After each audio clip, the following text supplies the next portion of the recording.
তুই out of focus হয়ে যাচ্ছিস, এত এত চকচক করছে, আউট অফ ফোকাস।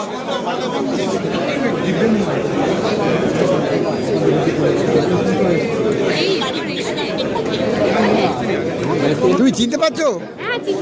আচ্ছা আচ্ছা,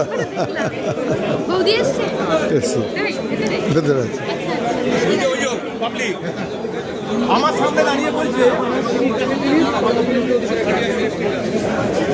কেমন আছো? গুড। তুমি লিখছো, তোমার কমেন্ট করা হচ্ছে না, তোমার ইয়ে লেখাগুলো পড়ছি দিই সমাজ, কিন্তু আর একটু গভীরে পড়তে হবে, হালকাভাবে পড়া হয়ে যাচ্ছে।